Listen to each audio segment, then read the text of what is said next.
The microphone screamed before anyone did. That high, ugly feedback ripped through the humid air of the community center and went straight through my skull. It smelled like stale coffee, old carpet, and nervous sweat. Small-town politics in one tight, overheated room. I was leaning against the back wall with my arms crossed, trying to look like I didn't care. Technically, I didn't have to. I was the structural engineer on contract with the big development firm that wanted to tear down the old pier and build something new. My job was numbers, not feelings. Then I saw her. She was standing at the podium under those flickering fluorescent lights, stuck between three gray-suited men who looked like they'd trade their souls for cheaper country club dues. Deep red blouse, dark hair pulled back, posture straight like she'd nailed herself to the floor rather than back down. Vera Taylor. Her hands were flat on the lectern, pressing down so hard her knuckles were white. Her jaw was tight, but her eyes were clear, sharp, and angry. "Mrs. Taylor," Colson Turner said into his microphone. He was in the middle of the panel. King of the golf shirt mafia. His voice had that fake sweet tone that made you want to hit something. "We appreciate your sentimental attachment to the historical pier, but sentiment doesn't pay for structural retrofitting. Your proposal is cute, but it's insolvent." The room murmured, a little wave of laughter and embarrassment. It rolled straight over her, like they'd just watched a child get corrected. Something hot twisted in my chest. Vera didn't look away. She adjusted the microphone with a small, precise touch and spoke into it like she owned it. "It's not sentimental, Mr. Turner. It's sustainable," she said. "And unlike your plan, mine doesn't require evicting 3 local businesses to widen an access road that doesn't need widening." "The numbers don't lie, sweetheart," Colson said. He actually called her sweetheart. Into a live mic. That was it. Whatever thin line I'd drawn between my contract and my conscience snapped. I pushed off the back wall. My shoes clicked loud on the scratched linoleum as I walked right down the center aisle. I didn't raise my hand. I didn't wait my turn. I just let my voice carry the same way I did on job sites over jackhammers and pile drivers. "Actually, Colson," I said, "your numbers are garbage." The whole room went silent. I walked straight to the front, rolled drawings still under my arm. "I checked your load-bearing calcs on that access road," I went on. "You're over-engineering the foundation by 40%. That's not safety. That's budget padding. Rookie math." Vera turned and stared at me like I was a live grenade that had just rolled under the podium. Her dark eyes were wide, somewhere between shocked and furious. Colson didn't lose his smile, but his eyes changed. They went flat and hard, like a door closing. "Excuse me," he said. "And you are?" "Santiago Gray," I said. "Independent contractor, structural engineer. Your firm hired me to review the proposal. I lifted the drawings. I did." Low whispers rippled through the crowd. The council moderator jumped in, trying to calm the room. People started talking over each other. It turned into noise fast. 10 minutes later, the meeting was adjourned, not because anything was solved, but because nobody could hear themselves think. I walked out first, needing air. The sky outside was turning purple, the ocean breeze finally cutting through the heat. I leaned against my silver coupe, rolled my shoulders back, and waited. The doors slammed open behind me. Vera strode out, heels sharp on the asphalt. She spotted me and came straight over. No smile, no thanks, just laser focus. "Santiago Gray," she said. Her voice was lower now, rough at the edges. "You work for the competition. Why did you just tank your own partner's argument?" "I'm an independent contractor," I said, giving her the half-smirk that usually smoothed things over. "And I have a low tolerance for bad math. Colson is a hack." "Colson is powerful," she corrected. She stopped 3 feet away, close enough that I could smell her perfume, sandalwood and jasmine. "And now he's going to come for both of us." "Let him try," I said. "I'm the best engineer on this coast. I don't need his approval." Quote, "You're arrogant," she said simply, not as an insult, as a fact. "You think talent protects you, doesn't it?" Quote, "No." Her voice softened, but it didn't get weaker. "Politics protects you. And you just made a political enemy." She rubbed at her temple with 2 fingers. For a second, she looked tired.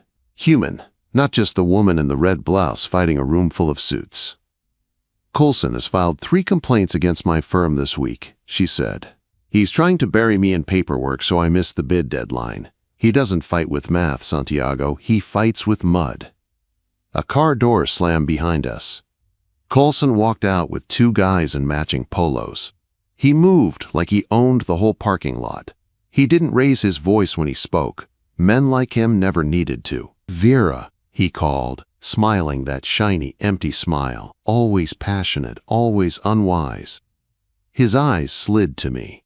"And you must be the contractor with the ego problem." "I'm the contractor with the calculator," I said easily. "Your budget padding is sloppy." His smile thinned. "You're new to this town," he said. "Let me give you some advice. Don't insert yourself into local business. People here don't like outsiders. You're going to make yourself lonely." I stepped half a pace forward, not enough to make it a scene, just enough to put my shoulder slightly in front of Vera's. "Threats aren't engineering," I said. "If you have an issue, put your name on a formal complaint." For a second, his eyes flashed. And there it was, the first real crack. "Oh, I will," he said. "You can count on it." He turned and walked away, his men following him like shadows. Vera watched him go, then looked at me. "You just painted a target on your back," she said quietly. "Yeah," I said, "but he was aiming at you first." 2 days later, the city council decided to fix the mess I'd started. Because of the concerns raised at the town hall, my word versus Coulson's spin, they ordered a joint site inspection of the pier. Neutral arbitrator, city rep, both proposals reviewed on site. Fog clung to the water that morning, thick and cold. The pier stretched out into gray nothing, old timbers groaning under every step. Waves slammed against the pilings with a steady, angry rhythm. Vera was already there when I arrived. Hard hat, safety vest over a blazer, clipboard in hand.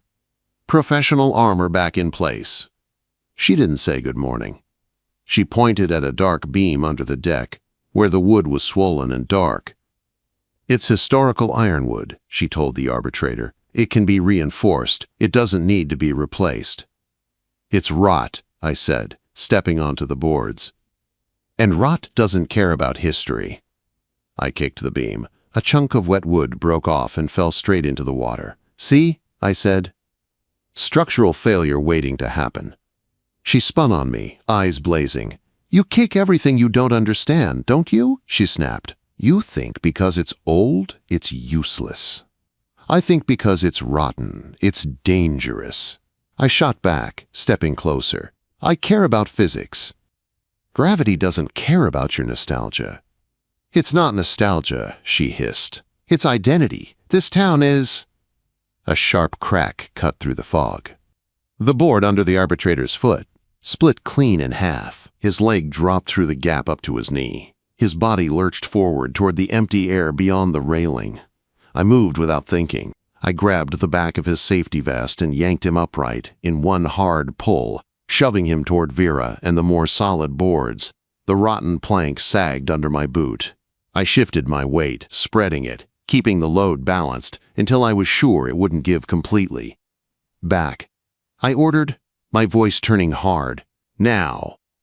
The arbitrator stumbled away, breathing like he'd just seen his obituary. Vera stared at the broken plank, then at me. She swallowed. "You just proved your point," she said quietly. Fog curled around us. The ocean roared below. My pulse hammered in my throat. Hers, too. I could see it in the small jump in her neck. "You are the most impossible, arrogant, infuriating man I have ever—" She didn't finish the sentence. She grabbed my jacket, pulled me down, and kissed me. It wasn't soft. It wasn't careful. It was a hard, desperate collision of adrenaline and frustration, and something that had been building since the first time she stepped up to that mic in red. For a second, I froze. Then my hands found her waist, steadying her. Her fingers tightened on my lapels. She didn't pull away. She leaned in once more like she was staking a claim. 3 seconds. Maybe 4. Then she broke. She shoved me back, eyes wide. She stammered, hand flying to her mouth. I just wanted to stop this fight." "You stopped it," I said, my voice rough and a little breathless. She turned on her heel and walked into the fog like she could outrun whatever she'd just started. And I stood there on the broken pier, tasting salt in her, knowing one thing very clearly: I was in trouble. The next morning I walked into her office and pretended my heart hadn't spent half the night replaying that kiss on a loop. Her firm was in a narrow brick storefront downtown, a big window with Taylor waterfront design painted in blue across the glass. Inside, it smelled like printer ink, coffee, and sawdust from the little wooden pier models lining the shelves. The bell over the door jingled when I stepped in. Vera was at her desk, phone pressed to her ear, eyes glued to her computer screen. She looked like she'd gotten maybe 2 hours of sleep. Her blazer was on the back of her chair, sleeves rolled up, red blouse from last night swapped for a softer blue one. She saw me, froze, and then hung up without saying goodbye. "If you're here to talk about yesterday," she said, "don't." She didn't sound angry, she sounded brittle. "It was a mistake," she went on. "Adrenaline, low blood sugar. Whatever, we can forget it." "I'm not here about yesterday," I said, dropping a folder onto her desk. "I'm here about this." She glanced down at the folder but didn't touch it.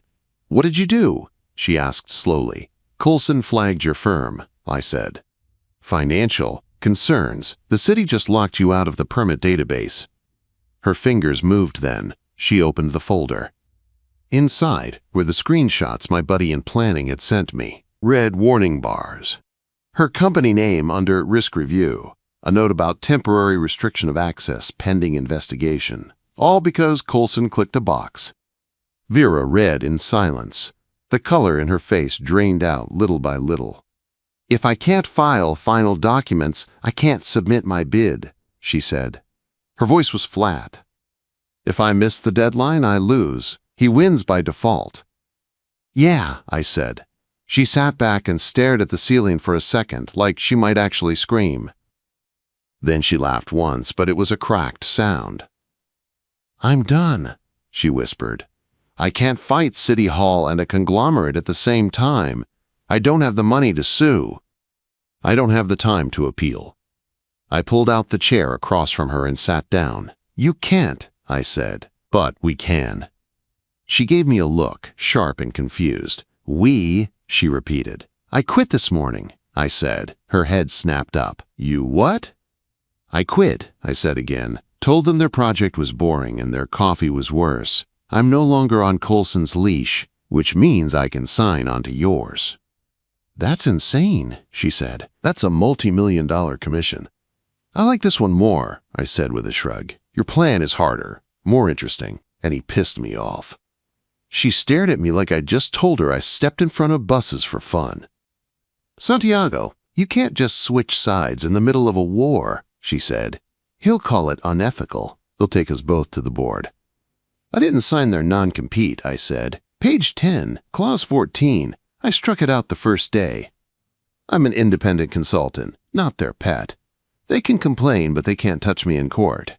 And if I sign on as lead engineer on your proposal, the city can't block your permit access. They need a licensed engineer on record. That's me." She put her elbows on the desk and pressed her fingers to her temples. "Why?" she asked quietly. "Why would you do this?" Quote, "Because I can't stand watching you get crushed by someone who cheats," I thought. "Because you kissed me on a rotting pier and then walked away like it meant nothing, and I still can't stop thinking about you." Out loud, I kept it simple. "Because your design is the better one," I said, "and because I don't like bullies with clipboards." A long beat passed. "Strictly professional," she said finally. "If we do this, no more incidents, no more pier moments." Strictly professional, I agreed. We both knew we were lying, but we didn't say it. The next 2 weeks turned her office into a war room. We pushed desks together. I set up my laptop and a second monitor. She dragged out old rolled plans and historical maps. We layered everything, old and new, her vision and my math. By day, we dealt with the city. My license got her permit access restored. I rewrote structural reports, double-checked bracing requirements, and reran load paths until my eyes ached. She handled zoning codes, community impact forms, and the politics I hated. By night, it was just us, takeout boxes, and the sound of the ocean through the thin windows. On one late Tuesday, rain hammered the glass so hard it sounded like gravel. Everyone else on the block had gone home hours ago. Our lights were the only ones left. Vera was bent over a drafting table, shoulders hunched, reading code sections until the numbers blurred. She rubbed at the back of her neck, wincing. "You're doing it again," I said. "Doing what?" she asked without looking up. "Carrying the town on your spine," I said. "Move." She gave me a look but scooted the rolling chair forward a few inches. I stood behind her and set my hands on her shoulders over the thin fabric of her blouse. She stiffened for half a second. Then I pressed my thumbs into the tight muscles along her neck, slow and careful. Her breath changed. "You're too good at this," she muttered, head dipping a little.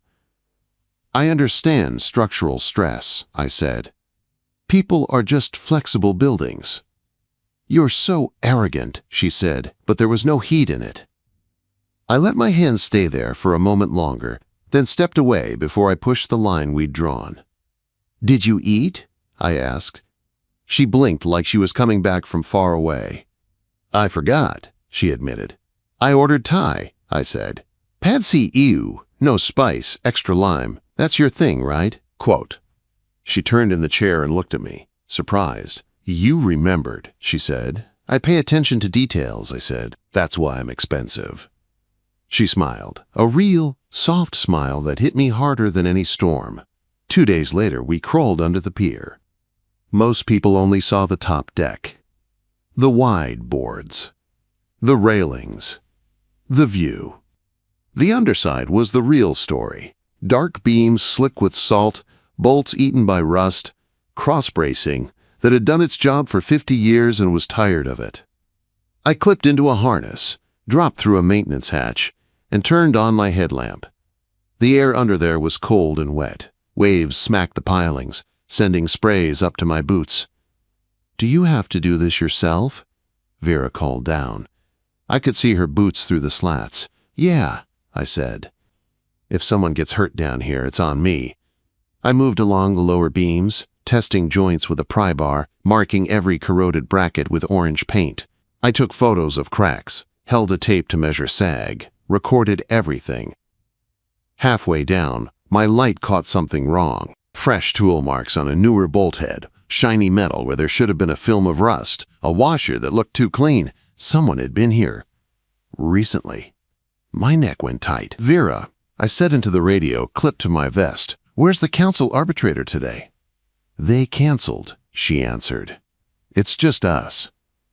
"Then we're not alone," I said. I killed my light and listened. Above me a board creaked. Heavy, not wind. A slow step, then another. I moved 3 beams over and pulled myself up toward a second hatch, staying in shadow. The hatch I'd used scraped open. "Hello?" a man's voice called down. Not Vera. Not the arbitrator, bright and fake. "Council sent maintenance to check the substructure." Vera's footsteps shifted on the deck. "Council didn't mention any maintenance," she called. "Who are you?" "Lady, relax," he said. "I'm just here to help." My jaw clenched. I pushed up through the second access panel, 10 feet away, and came out onto the deck behind him. He was in work boots and a faded city hoodie, holding a tool bag. He looked normal, the way Danger likes to. I grabbed his wrist before he could turn toward her and twisted just enough to lock the joint. He yelped. "Name," I said quietly.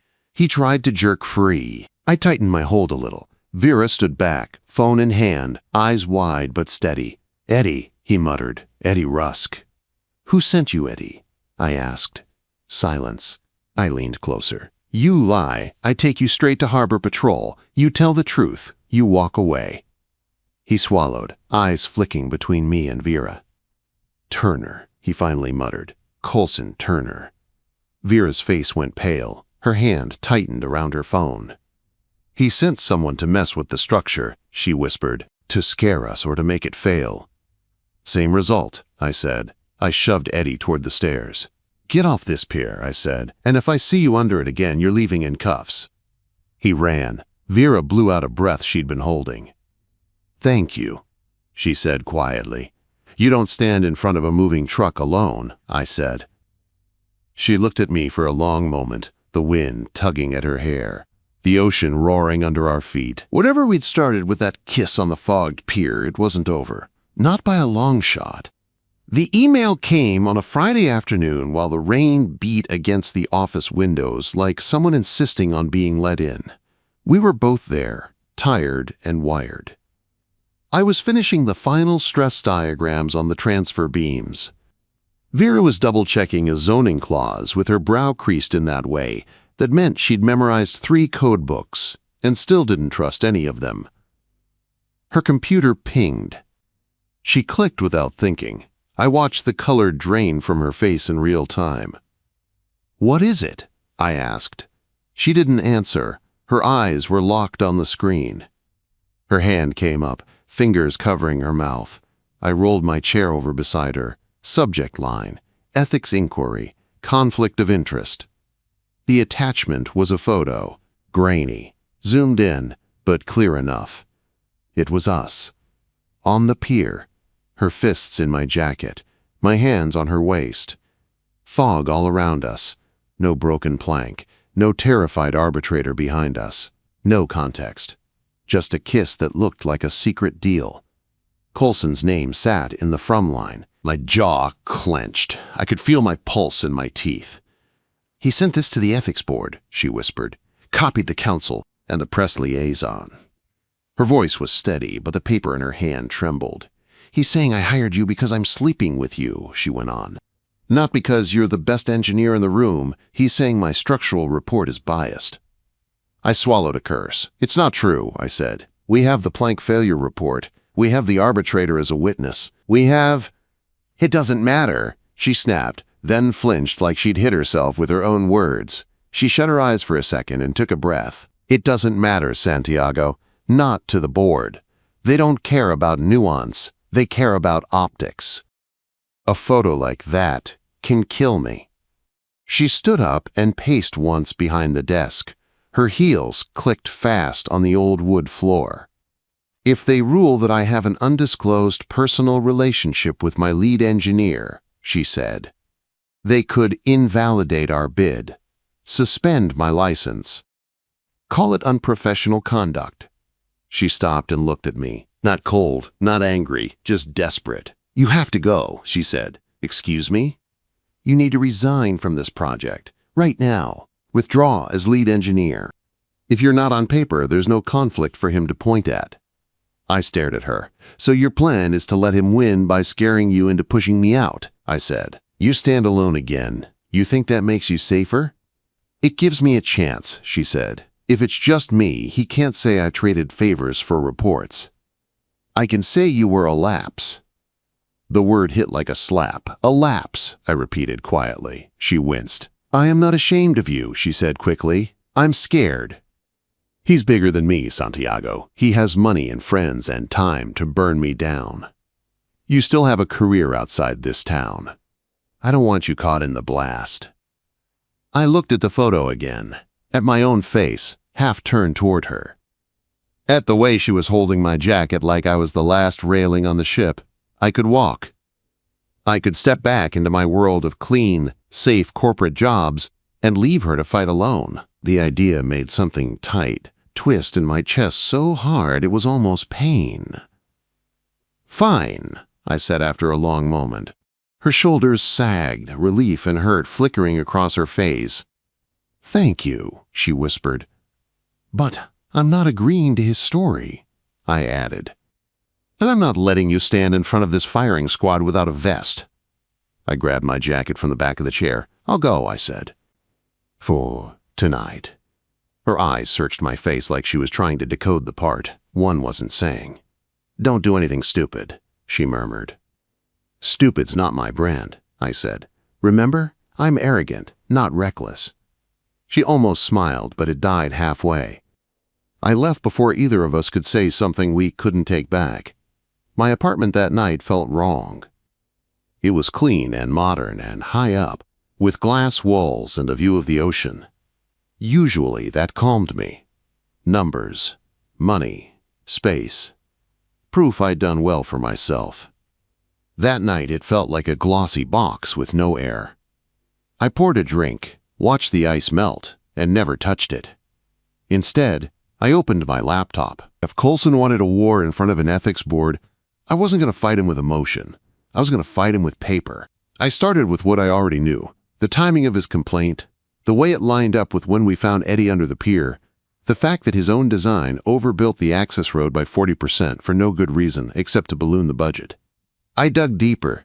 I pulled old permits from the state database, checked his firm's previous projects, found an environmental report on a similar waterfront job 3 towns over that looked a little too familiar. Same phrasing, same recommended contractor, same demand to tear down a structure that could have been reinforced. I called a friend in the city engineer's office. I owed him a favor.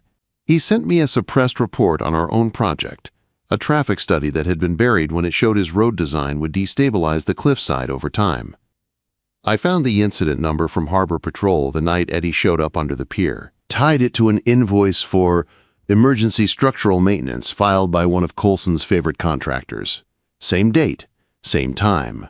The picture was ugly but clear. He wasn't just playing dirty with us. He'd made a habit of bending safety reports around his profit margin.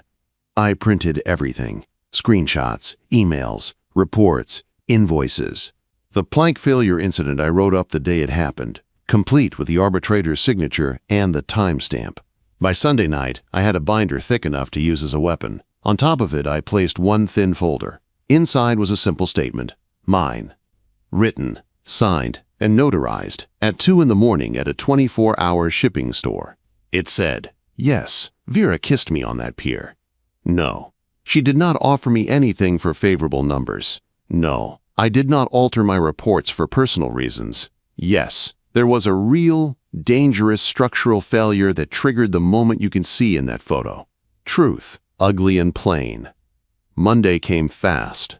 The council hearing room was packed. The air was heavy and hot. People fanned themselves with printed flyers about Save Our Pier. Coulson sat at one table, relaxed, his suit sharper than ever. In front of him was the printed photo of us, blown up, ready to be used like a knife. Vera sat alone at the other table. She wore navy blue, hair pinned up, expression calm in the way a building looks right before a storm hits it. Her hands were clasped together on the tabletop. From where I stood at the back, I could see the slight tremor in her fingers. Before we hear final proposals, the council president said, we must address an ethics complaint regarding Ms. Taylor and her former consulting engineer. Vera stood up. Her voice, when she spoke, was smooth but thin at the edges. Mr. Gray is no longer. The chamber doors banged open behind me. Every head turned. I stepped through with the binder in one hand and the thin folder in the other. Mr. Gray, I said, letting my voice carry, is present. Vera's eyes went wide. Her mouth parted. Santiago, she whispered, what are you doing? I walked down the aisle. I wasn't in my usual expensive suit. I'd left the armor at home, just a white shirt, sleeves rolled, dark slacks, nothing flashy, nothing to hide behind. I set the binder down on the table beside her. The sound echoed in the room. I'm not resigning, I said quietly for her, and you're not standing here alone.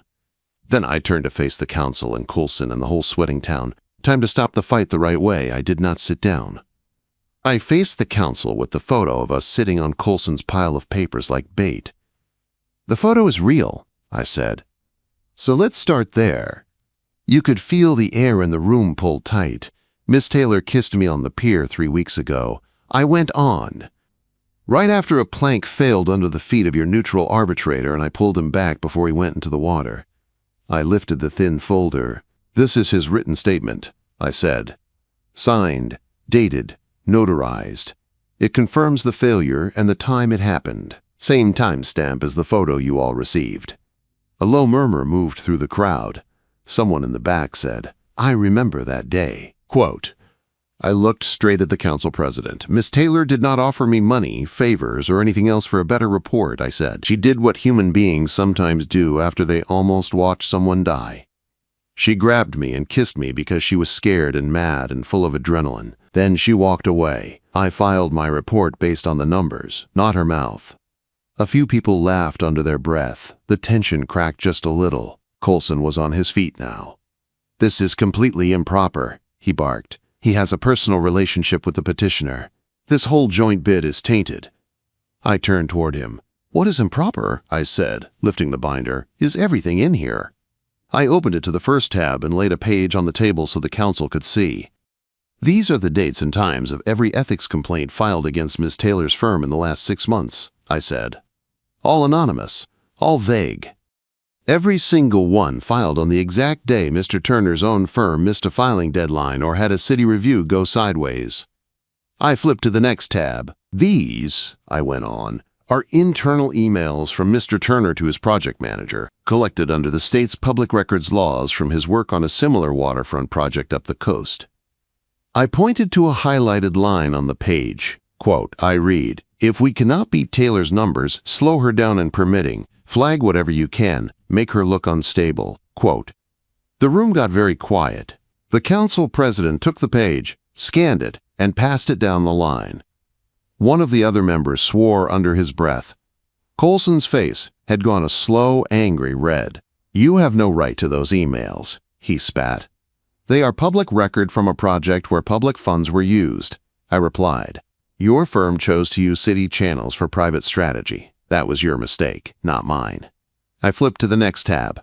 "This is a suppressed engineering report from Mr. Turner's own consultant," I said. "It states that his proposed access road would increase erosion and destabilize the bluff over the next 10 years. That report never reached this council." Gasps. More voices now. A fisherman in the second row shook his head and muttered, "Knew that road was bad." "Finally," I said, turning another page, "these are an invoice and a harbor patrol report." I held up the invoice first. "Emergency maintenance under the pier," I read, "submitted by a contractor who does regular work for Mr. Turner, dated the same morning a man named Eddie Rusk showed up under this structure saying he was sent by the council." I held up the harbor patrol sheet. "This," I said, "is the incident report number from the night we caught that same man under the pier, near Tampered Bolts." My voice stayed calm. No yelling, no rush. "I am not here to insult anyone," I said. "I am here to tell you something simple. Ms. Taylor did not cheat. She did not lie. She did not change a single number on my reports. What she did was stand up to a bigger firm with more money and say no. In response, Mr. Turner used complaints, false maintenance, visits, and a private photo to try to paint her as unstable. That is not ethics. That is bullying." The council president looked at Coulson. "Do you dispute the authenticity of these documents?" she asked.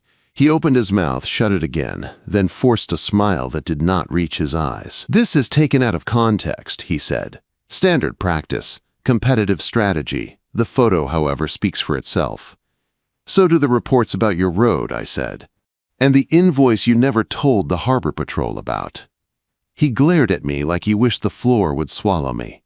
The council president lifted her gavel but did not strike it. "We have heard enough on the ethics complaint," she said. "The board will take this under advisement. For now, Ms. Taylor, please proceed with your proposal." Vera had been silent the whole time. She stood now.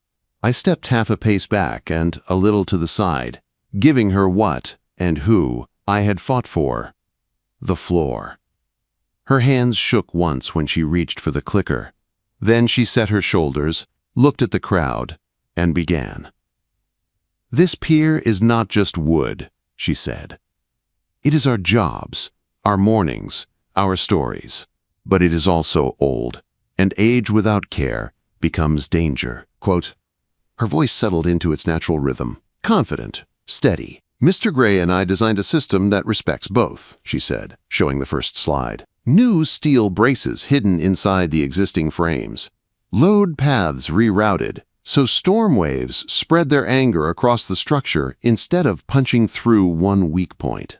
No new road that eats our cliff, No evictions, just smarter support under what we already have. She talked numbers and materials and costs. I watched the council's faces. At first, they were wary, then curious, then something like relief. When she finished, there was actual applause. The council stepped out to deliberate. They were gone 12 minutes. When they came back, the president did not drag it out. In light of the information presented today, she said, this council votes to approve the joint proposal submitted by Taylor Coastal Design and Gray Structural. The room exploded. People clapped. Someone whistled. A shop owner shouted, yes, like he'd just won the lottery. Coulson stood up so fast his chair tipped. This is outrageous, he snapped. You cannot. We can, the council president said, and we have. In addition, your firm's conduct is being referred to the State Board for review. This meeting is adjourned. She hit the gavel. Just like that, it was over for him. And it was beginning for us. Vera was swarmed. Old fishermen with sunburned faces. A couple who ran the ice cream stand. Teens from the surf shop. They thanked her, hugged her, clapped her on the back. She kept looking over their shoulders like she was checking to see if I had disappeared. I had not moved. I stayed back near the wall, letting them have her. Finally, she broke free and came straight toward me, weaving through people like she had a line on my chest. You came back, she said, stopping right in front of me. Like I said, I shrugged. The equation did not work without me. Her mouth curved. Is that all this is to you? She asked quietly. An equation? I could have made a joke. I could have leaned on charm and glossed it over. Instead, I let the last of the armor drop. No, I said. I want to be here. With you. I like who I am when I am standing on your side of the room. Her eyes softened in a way I had not seen. The noise around us faded to a dull blur. Say that again, she said. I want to be with you, I repeated. If you want that. If you don't, I will still stand on this pier when it goes up, and I will still be proud of you. But I hope you do. She did not answer with words. She reached up, took my face in both hands, and pulled me down into a kiss. Not frantic this time. Slow, sure, public. There were whistles and someone cheered. I did not care. Her mouth was soft and certain. My hands found her waist, fingers settling there, like they had been made for that exact curve. When we pulled apart, she rested her forehead against mine for one small private second in the middle of all that noise. Shut up, Santiago, she whispered. I smiled. Yes, ma'am. We walked down to the pier at sunset. The fog had burned off. The sky was a wide wash of gold and pink. The ocean glowed like molten metal. We stopped at the railing where the rotten plank had given way weeks before. New timber had already been installed there, clean and solid. My crews had moved fast. Vera reached into her bag and pulled out a sheet of paper. I wrote this the night I thought you were going to resign, she said. It is your release from the joint venture. I was going to sign it. I was going to let you go. She tore the page neatly in half, then in quarters. The pieces fluttered from her hands into the wind and scattered over the water. No more running, she said. I slid my hand into hers, fingers lacing with hers like they had on the drafting table. Deal, I said. She turned, leaned back against the railing, and looked up at me. So, she said, partner. Partner, I agreed. And something else, she added. I stepped in closer, boxing her gently between my arms and the rail, careful, always leaving a little space for her to choose. She closed it. Her hand hooked my shirt, tugging me closer by inches. Stay, she said simply. No promises about forever. No big speeches. Just one small word that felt heavier than a contract. I nodded once. I am not going anywhere, I said. The waves hit the pilings below. The new bolts held. The old wood hummed with their force, but it did not crack. We stood there, in that last warm light, fingers interlocked, the pier under our feet, the town at our back, and for the first time in a long time, I felt what good engineering is supposed to feel like. Not just strong, right?